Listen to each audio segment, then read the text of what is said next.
Bismillahirrahmanirrahim. Assalamualaikum warahmatullahi wabarakatuh. Saya Fitri Nur Aini dari PG PAUD Universitas Muhammadiyah Tasikmalaya.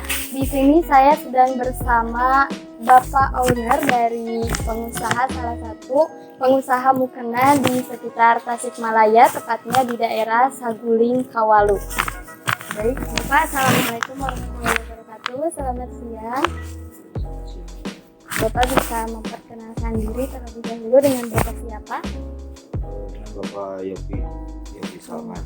Dengan Bapak Yopi Salman.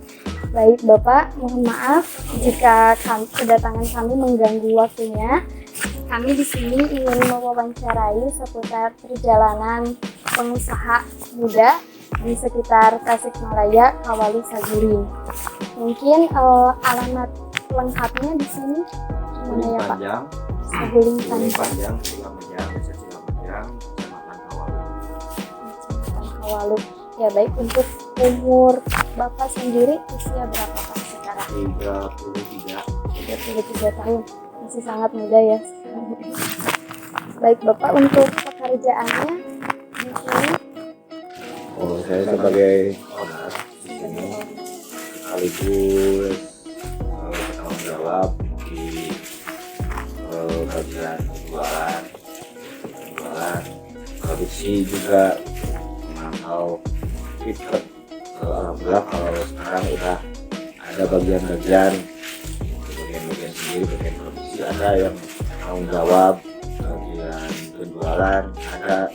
Jadi lebih ke kalau sekarang saya lebih ke memantau, memastikan semua berjalan dengan mengontrol. Baik Bapak, untuk nama usaha dari mukena ini sendiri dikasih nama apa? Namanya kalau dari awal sih pernah ganti nama. Kalau dulu kan namanya itu Nur Anissa.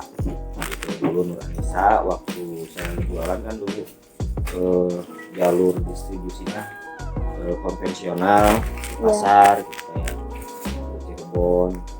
Terus di sininya dirubah, saya lebih mengutamakan online, terus namanya juga diganti jadi Aijara. Aijara. Baik Bapak, untuk penamaan dari penamaan Aijara itu sendiri, Bapak dari mana dasarnya? Kalau Aijara sih itu sebenarnya singkatan dari nama anak ya. Ya. Aira Kansa Almahira gitu. Namanya si Aijara itu Aira Kansa Almahira.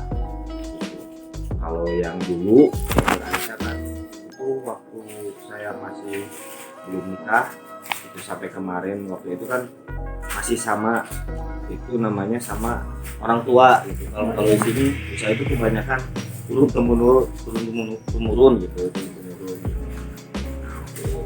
Kemarin saya ganti di Aijara.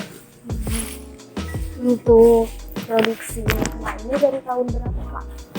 Kalau produksi sih awal-awal dari tahun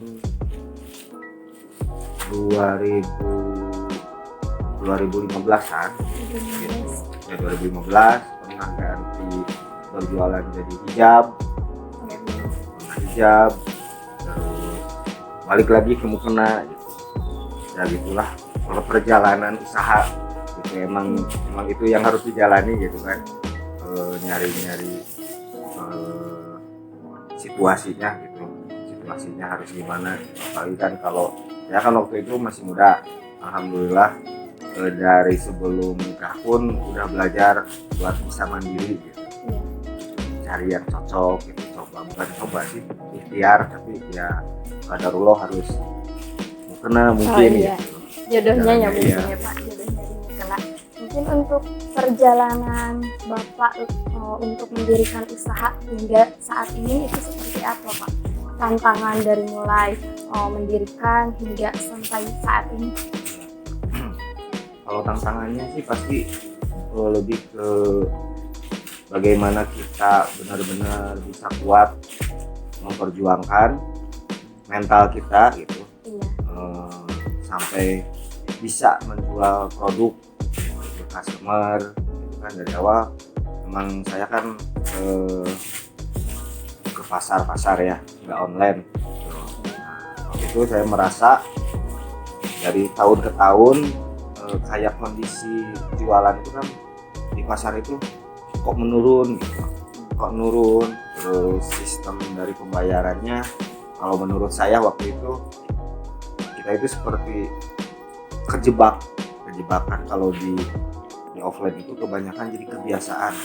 Kalau si pelanggan itu malah menggunakan sistem kayak billet giro.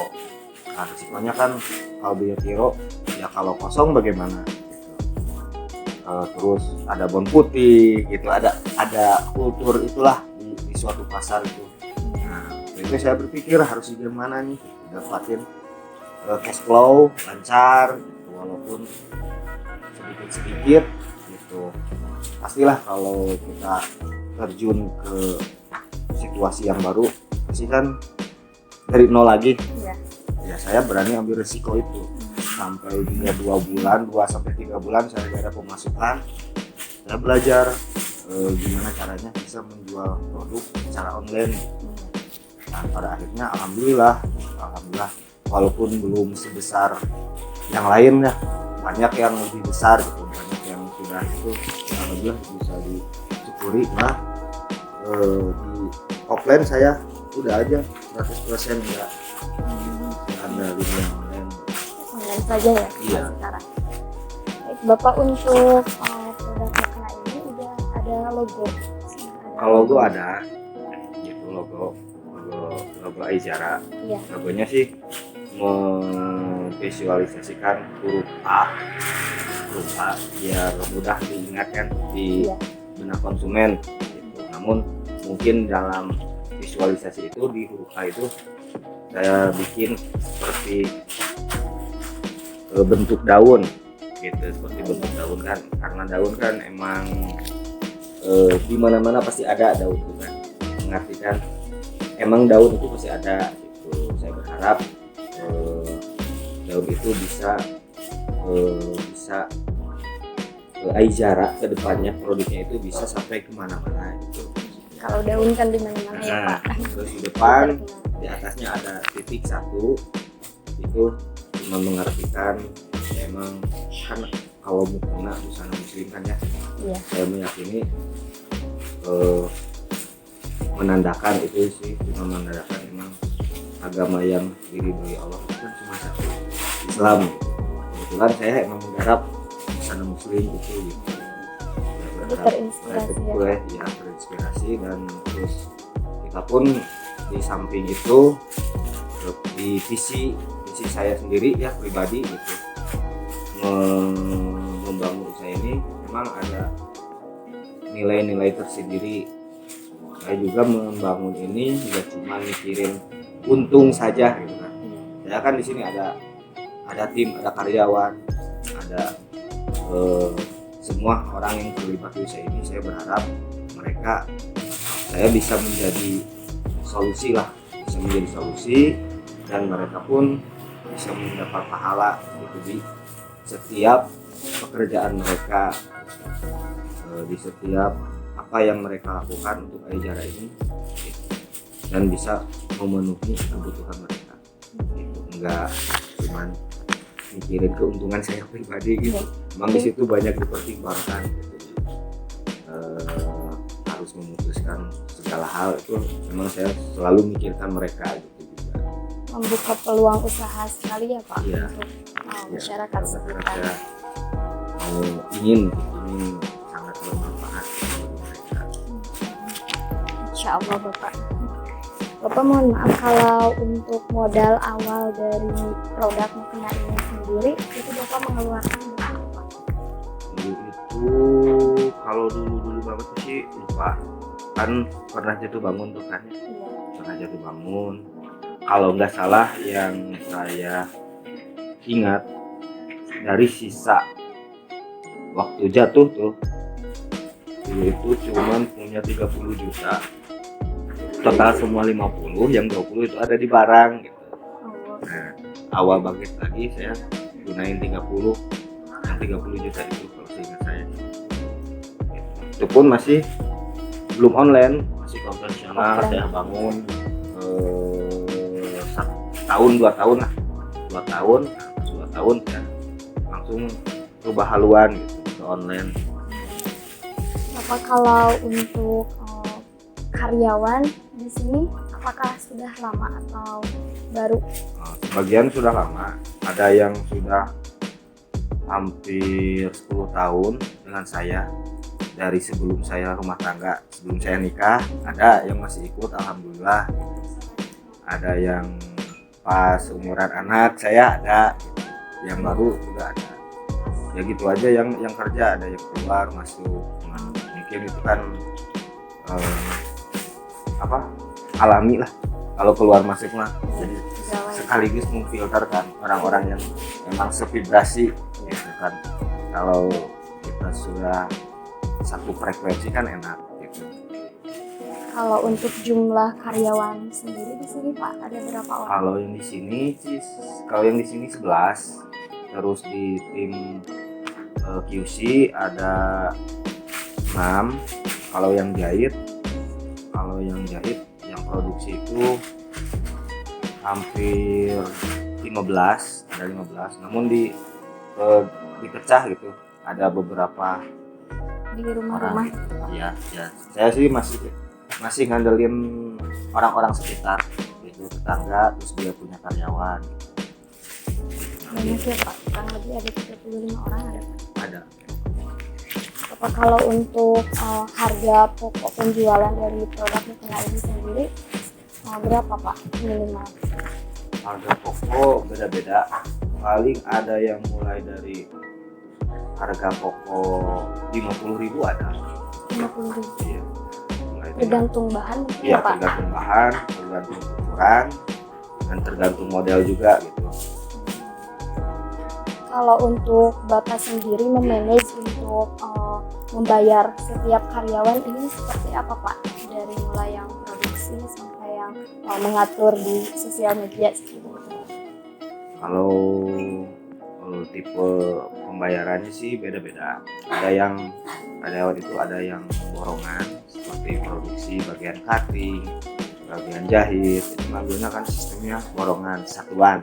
Nah, kalau yang lain ada admin, bagian konten, bagian gudang, ada yang gajian juga. Gitu, itu tergantung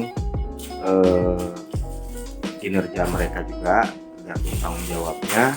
Gitu, dan kadang suka ada paling bonus-bonus lah gitu. Bapak untuk strategi Bapak memasarkan ini di sosial media apa saja Pak? Di Instagram, terus ini sekarang di TikTok udah berjalan ya TikTok. Mungkin baru-baru itu sih di Facebook gitu. Kalau marketplace mah udah paling baru Shopee, Lazada, Tokopedia udah, tapi belum semaksimal yang Shopee. Kalau untuk pembukaan reseller itu Pak ada? Pembukaan reseller udah dulu waktu itu pernah dibuka.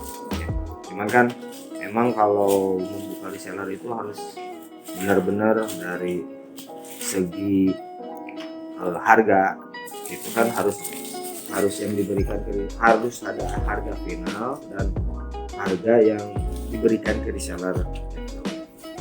Namun pernah ada aktif, namun saya juga belum berani memberikan syarat-syarat tertentu yang emang benar mereka harus butuh gitu kan.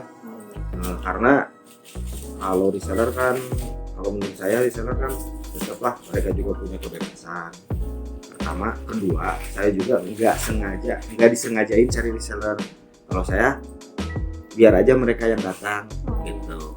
Kan percuma saya nyari reseller terus produknya masih malu-maluin kan gitu. Jadi saya sistemnya paling ada masuk 1, 2 ya, masuk ya kita kasih, kita dilayanin mereka, tapi belum berani kayak buka reseller gitu di sosial media, karena saya juga masih ngukur produk saya, kualitas saya juga. Saya lebih ke biarlah reseller yang datang, otomatis kan oh berarti mereka udah ngetes, udah tahu produk saya seperti apa kualitasnya ya Pak. Bapak untuk pengiriman ini kan sudah banyak ya Pak. Nah, untuk pengiriman ini sehari jumlahnya sekitar berapa Pak? Sehari pengiriman alhamdulillah sampai dari 150 belum banyak Harinya Pak? iya per harinya 150 pieces lah, 150 paket gitu kan. Itu juga ada yang kalau order kan ada yang 2 ada yang 3 ya, cuman ukur dari resi ya, dari alamat. Untuk sekarang sih baru segitu. Kalau paling jauh itu dari mana Pak yang order? Dari Aceh sering ada, dari Aceh, dari Madura, dari Bali juga ada. Kalau untuk omset Bapak sendiri sekitar 1 bulan ini biasanya Bapak mendapatkan berapa Pak? Kalau omset untuk 3 bulan terakhir aja ya, 3 bulan terakhir alhamdulillah udah, itu kan saya ngukur satu aja ya satu toko ya. Kalau satu toko udah 39 lebih 390 Dari satu toko. Bapak memiliki berapa toko? Nah, kalau di marketplace kan ada 3. 3 toko itu tempatnya di mana aja Pak? Di Shopee ada 3, di Lazada ada 2. Cuman kan kebijakan seperti Shopee kan emang mereka yang menjalankan, kita cuma ikutan. Saya tujuannya punya 1-2 toko itu buat backing, takutnya ada apa-apa kan gitu. Tapi di luar saya tetap membangun branding gitu, ingin mandiri, tidak ingin ketergantungan dengan satu marketplace. Kan itu mah lapak, kalau istilahnya mah itu mah lapak mereka lah, kita cuma ikutan jualan. Kalau misalkan ada kebijakan pemerintah sama marketplace tersebut kan kita udah tahu gitu, misalkan bikinnya ditutup atau gimana, terus kita nggak bisa jualan jaga-jaga ya Pak. Luar biasa sekali ya. Boleh kami meminta motivasi dari Bapak supaya kita juga memiliki mimpi mungkin ya, bisa seperti Bapak. Kalau dari saya sih buat anak muda, mau kalian apapun pendidikannya gitu, apapun jurusannya gitu, yang penting harus timbul dulu rasa ingin menjadi sesuatu gitu. Apapun bisnisnya gitu, apapun karirnya, mau karirnya nanti jadi profesional kerja atau mau jadi pengusaha, yang penting jalani dengan baik, niatkan untuk kebaikan, untuk ibadah. Terus kalau mau menjalani usaha, apapun usahanya, mau kuliner, mau konveksi, mau apapun, utamakan dulu, kuasai dulu ilmunya. Ada kan yang bicara maju aja dulu, itu gimana ntar aja, kalau bisa ya pelajari aja dulu. Nanti kalau emang kita udah masuk nih gitu ya, udah kelihatan nih kita sanggup nih, tahu nih trik-triknya, baru mulai aja dulu ya. Jangan mulai aja dulu gak tahu ilmu kan, ntar buang-buang waktu, buang-buang uang juga. Dipelajari dulu. Iya, harus dipelajari dulu ilmunya gitu, cari dulu peluangnya, prospeknya kayak gimana, baru jalan aja dulu kalau udah tahu itu, biar meminimalisir nggak buang-buang waktu, nggak buang-buang modal juga. Tapi tetap kalau kita udah tahu itu, kita harus berani ambil resiko ya. Kalau udah tahu ilmunya kan, yuk jalani gitu. Ya, resikonya itu kan Allah yang tahu ya, gitu ya. Kita berhasil atau tidak, yang penting kita ikhtiar. Semua juga tergantung ikhtiar kita ya Pak. Iya. Mungkin Bapak dari saya seperti itu. Bapak mohon maaf atas waktunya. Terima kasih. Assalamualaikum warahmatullahi wabarakatuh.